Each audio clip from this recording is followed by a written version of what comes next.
Recording number 234. Bhagavatam చదువుకుంటూ ఉన్నాము. పంచమ స్కందంలో 69th పద్యం సగం వరకు 233లో చదువుకున్నాము. మిగతాది ఇప్పుడు చదువుకుంటూ ఉన్నాము. ఈ భౌతిక దేహము కర్మలకు ఫలితము. ఎట్టి కర్మలు చేసినచో అట్టి ఫలమిచ్చు దేహము ఏర్పడును. కనుక కర్మాచరణము చేయవచ్చును గాని కర్మలు చేయరాదు. కర్తవ్యము నెరవేర్చవచ్చును గాని ఇష్టాయిష్టములను బట్టి పనులు చేయరాదు. వాసుదేవుడనైన నాయందు ఎంతకాలము ప్రీతి పుట్టదో అంతకాలము దేహధర్మములు బాధించుచునే ఉండును. అంతర్యామి గుర్తులేనప్పుడు దేహమునకు కావలసినవే గుర్తున నిలిచి వాని కోసమే జీవితము తీరిక లేక గడిచిపోవును.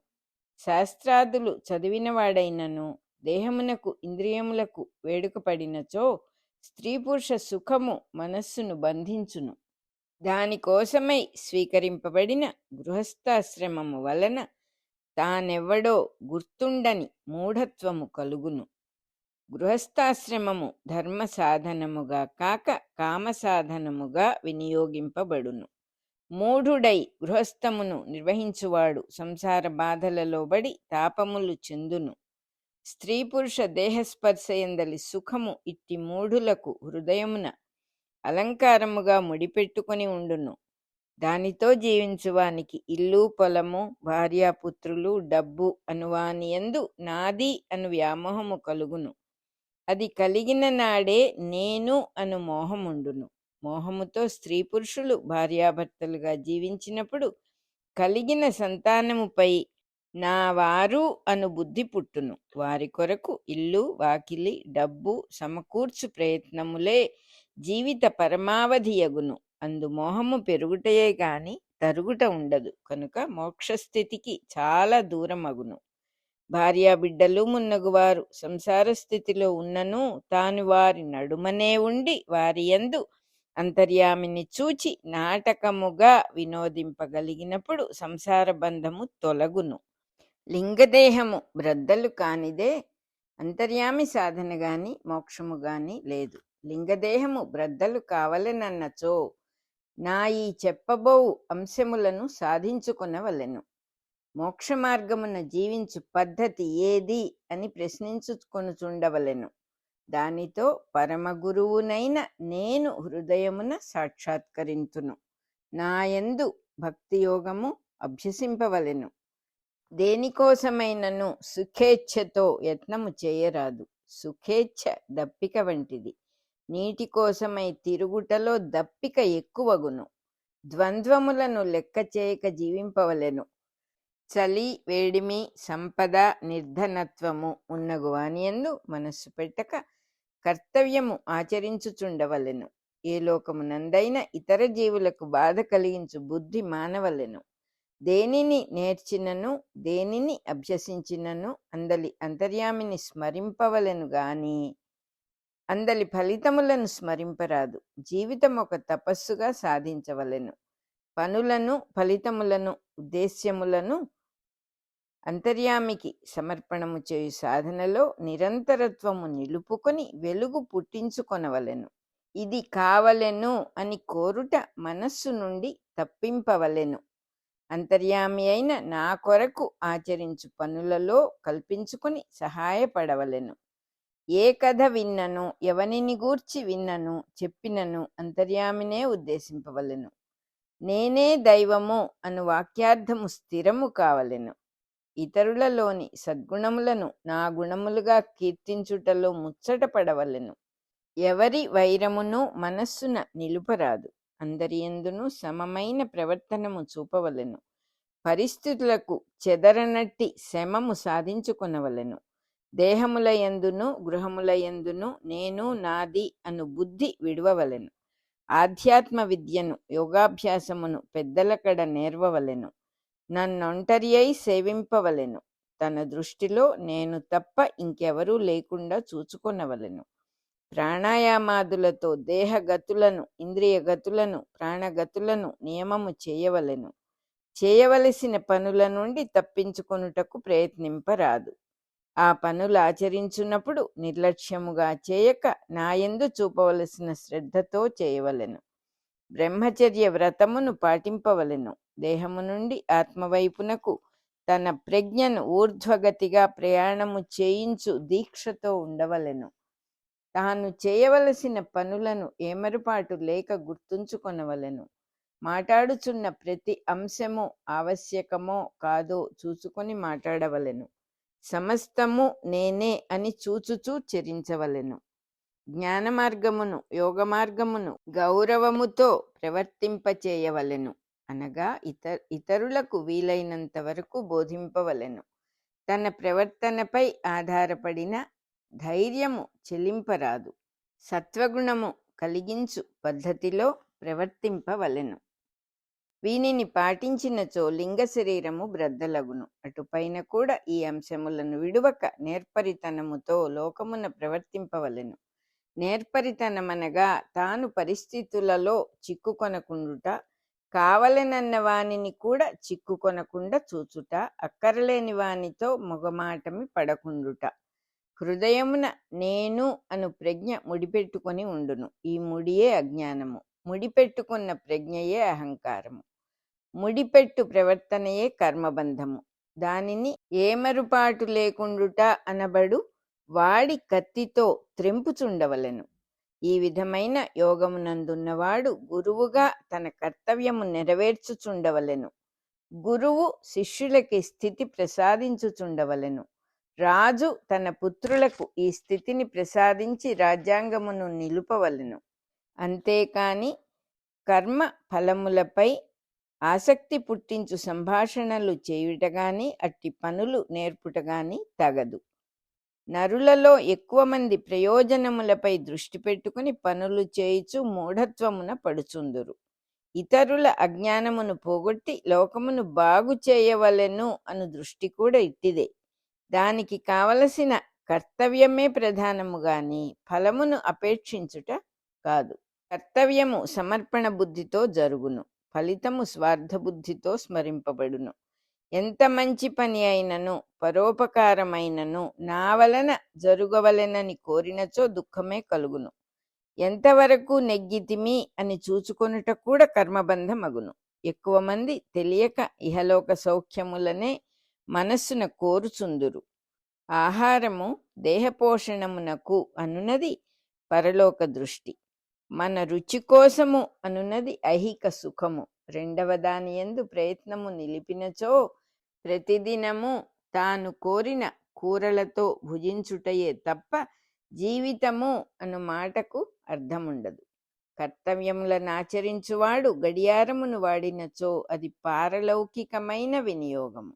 నాకింత ఖరీదు గల గడియారము కావలను అనుకొన్నచో ఇహలోక ఫలము. అందు మొదటిది వినియోగమునకు, రెండవది గడియారమునకు సమర్పితము. మొదటి మార్గమును అవలంబించువాడు చెడిపోయిన గడియారమును విడిచి అప్రయత్నముగా మరి ఒక దానిని స్వీకరించును. రెండవ పద్ధతి వాడు తాను కోరిన గడియారము ఇయ్యలేదని మామగారిపై కోపించి భార్యను తీసుకొని పోక పగ సాధించుచుంటిని అనుకొని కాపురమును ఎండబెట్టుకొనును. ఇందు మొదటి మార్గము పాటించి రెండవ మార్గము విడుచుటయే నేర్పరితనము. పనులు చేయుటలో నేర్పరితనమే యోగమని గీతలో శ్రీకృష్ణుడు చెప్పెను. ఎక్కువ మంది తెలియక ఇహలోక సౌఖ్యములను దృష్టియందు ఉంచుకొనుటలో విరోధపడి దుఃఖములు అనుభవించుచున్నారు. కనుక గురువైన వాడు పూనుకొని మాయామోహములను దాటి జీవింపవలెను. సాటివారిపై దయగలిగి ఈ జ్ఞానమును ప్రసాదింపవలెను. కన్నులున్నవాడు లేనివానికి తోడ్పడవలెను గదా. అట్లే మోక్ష మార్గము నెరిగినవాడు నిరంతరము తన్ను ఆశ్రయించిన వారికి తెలియజేయుచుండవలెను. నేను తెలియజేయువాడను అనుకొనుట అహంకారము. అట్లే తెలియజేయుటకు నేనెంత వాడను అనుకొనుట కూడా అహంకారము.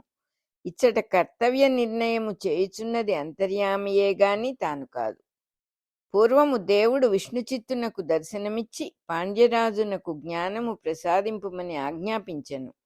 అప్పుడు విష్ణుచిత్తుడు గడగడ వణకుచు ఇట్లనెను, నేనిది వరకు శాస్త్ర గ్రంథములు చూడలేదు. నీ గుడి ప్రాంగణములోని పూలతోట యందు మట్టి త్రవ్వుటచే నా చేతులు కాయలు కాచినవే గాని పుస్తకములు పట్టుకొనుట చేత కాదు. నేను నీ ఇంటి దాసుడను. నన్ను పంపినచో రాజసభలో నేను ఓడిపోయినప్పుడు తలవంపులు నీవి కావా?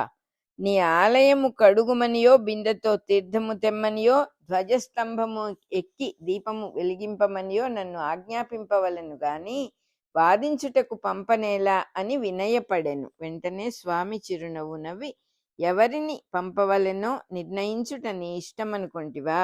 మారు పలుకక బయలుదేరుట నేర్చుకొనుము. ఆ వెనుక నేనున్నానను నమ్మకము పుట్టలేదా అని విష్ణు చిత్తుని బ్రహ్మజ్ఞానము నెగతాళి చేసెను. కనుక తెలిసినవాడు తెలిసినంత వరకు తన్ను అడిగిన వారికి దారి చూపవలెను. ఈ విధముగా తెలిసినంత వరకు మోక్ష మార్గము చూపు బుద్ధి లేనివాడు తల్లి అయినను తండ్రి అయినను గురువైనను చుట్టమైనను భర్త అయినను దేవతలలో ఒకడైనను హితుడు అను పేరునకు తగడు. నా శరీరము యొక్క విశ్వరూప వ్యూహమెట్టిదో మీరెవ్వరునూ భావింపలేరు.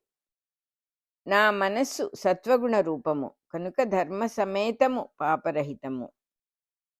ఈ విధముగా పెద్దలు తమలోనున్న ఈశ్వరుడగు నన్ను ఆరాధింతురు కనుక నాకు వృషభుడు అని పేరు పెట్టిరి. ఇట్టి శుద్ధ సత్వమయమైన నా శరీరము నుండి పుట్టిన కుమారులే మీరందరును. ఇట నుండి మీ అన్నగారైన ఈ భరతుడు అను మహాత్ముని నన్నుగా చూచి ఆరాధింపుడు. అదియే మీరు నా యందు చూపు శుశ్రూష. ఈ ప్రజలను నా వలనే పరిపాలించుట మీకు పరమధర్మము.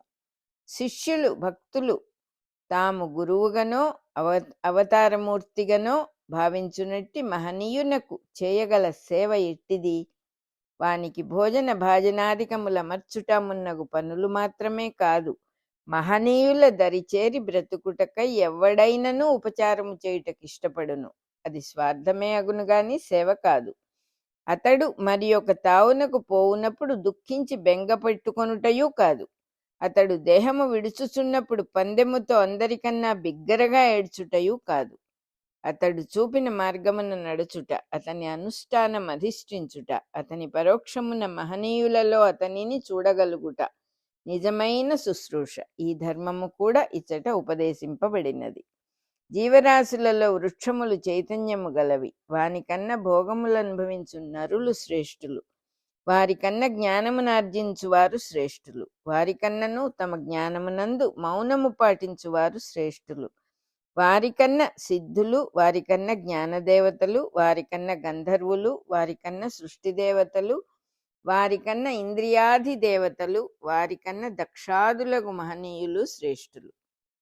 వారందరిలో అంతర్యామిగా ఉన్న శివుడు వారందరికన్నా శ్రేష్ఠుడు. శివుని ప్రళయమునందు కూడా అస్తిత్వము వహించి ఉన్న విష్ణువు శివుని కన్నా శ్రేష్ఠుడు. విష్ణువు కన్నా విష్ణు ధర్మము బోధించు మహనీయులైన బ్రాహ్మణోత్తములు మానవులకు పూజ్యులు. ఇట్టి భాగవత ధర్మమైన బ్రాహ్మణ ధర్మమును అంగీకరించు వారికన్నా ఈ చరాచరముల యందు శ్రేష్ఠులు లేరు.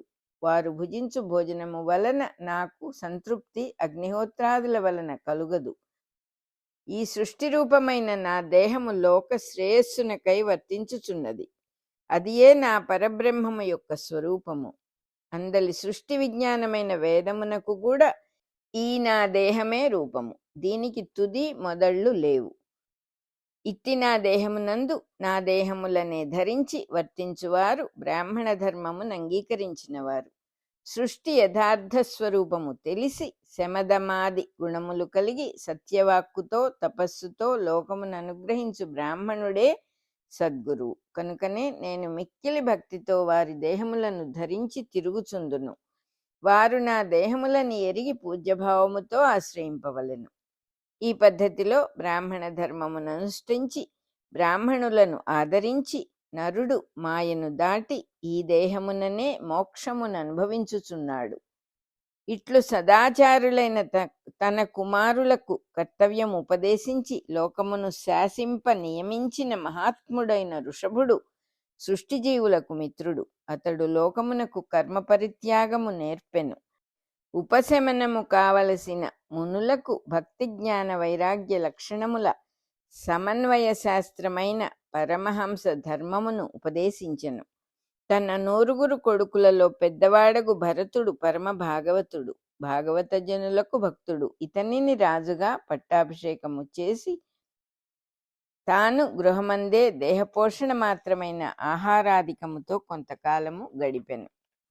రికార్డింగ్ నెంబర్ 234 అయిపోయింది. పంచమ స్కంధంలో 69th పద్యం సగం నుంచి 78th పద్యం వరకు చదువుకున్నాం.